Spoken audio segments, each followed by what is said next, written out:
There's some element of politics in that statement, but some elements of reality is also there, because we are seeing opposition governors being timid, unlike other state governors who were in the opposition under Jonathan or even maybe under Buhari. But because I think there's also a sort of esprit de corps, having a president who was a former governor.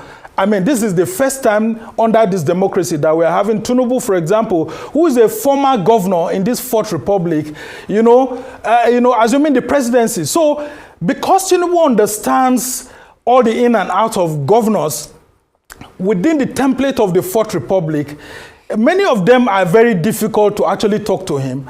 They find it difficult to talk to him. And then some of them, while they were in the opposition, they were cutting people like Tinubu, and Tinubu supported their election or re-election bid. So it's difficult for them to face him frontally and talk to him on national issues, unlike other former presidents. Like, for example, Obasanjo was never a governor under this republic. Someone like Yar'Adua. Yes, of course, we also had Yar'Adua, sorry, I forgot that, who was a president, but his time was short-lived. And then, of course, you had Jonathan. But there's a special relationship that these people have with President Tinubu that, actually makes them to look as if it's a father-to-son relationship, rather than having a relationship that is horizontal and not vertical, as our constitution would want it to be. And then you talk about the issues of Kano. The issues of Kano are that of exactly this kind of scenario that we're seeing. And President Tinubu is actually harvesting from the challenges that we actually have in the NNPP there, where the domineering factor there is Kwankwaso, and not allowing the governor to be able to appoint several commissioners or special advisors or other people the way he would want. And as a result of that, one push comes to shove, the governor wants to be his own man. And then, because of the challenges that they have in NNPP there, the APC, got into that place, saw the loopholes, knowing that, because the governor is not so comfortable within the Kwankwasia movement and wasn't so assured that he would get his second term, ticket, I mean, they exploded. And there's no how you can blame President Tinubu. But the thing is that, yes, the APC has got, Governor Abba Yusuf, but have they got the chunk of the voting population?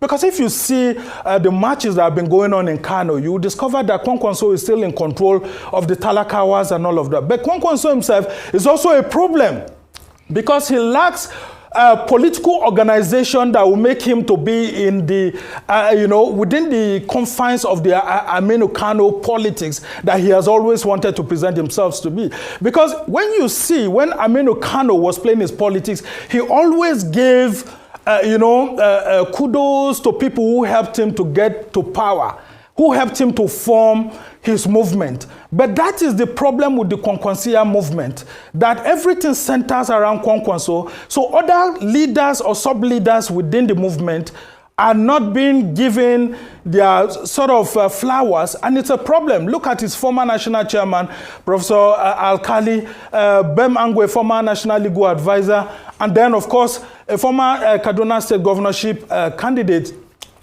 They've all come out to actually say that, look, this is the problem that made them to leave the APC in 2023 and join the NNPP in 2023 to join the APC, because the stranglehold of Kwankwaso is just so much.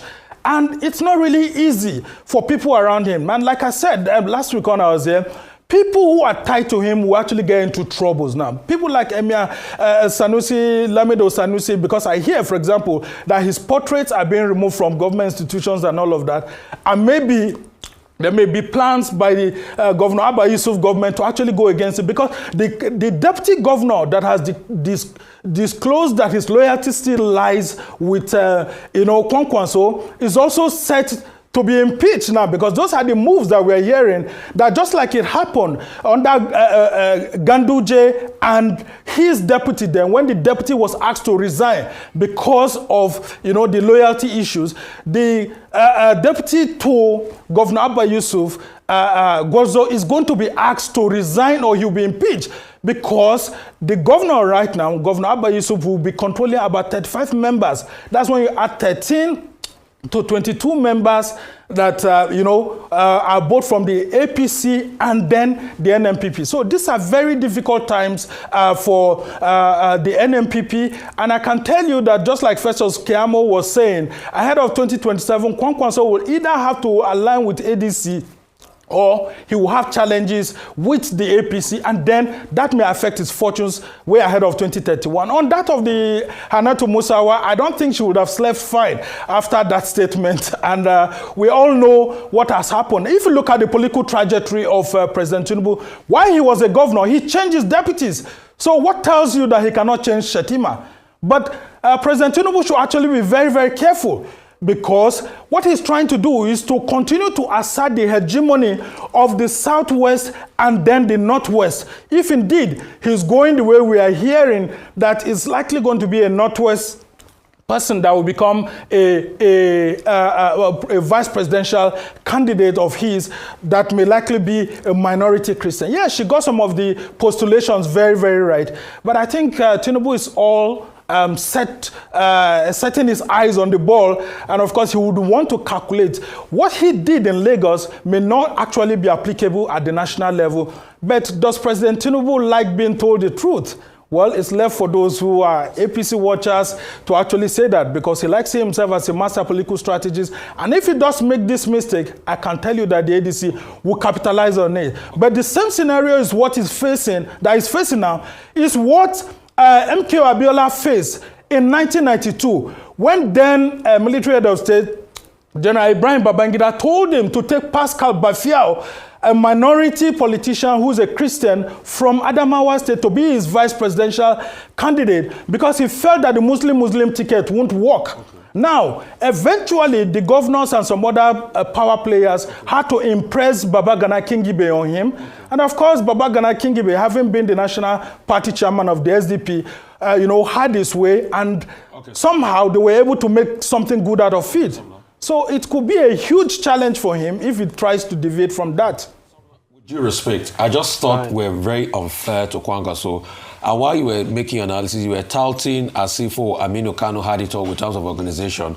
If you remember in '83, that was the same way that Rimi fought with Aminu Kano. And you remember the splits when Rimi had to leave PRP and go to another political party. So I think from our political history, it just shows that this godfather, godson thing does not work, except the godson will have to be a mumu.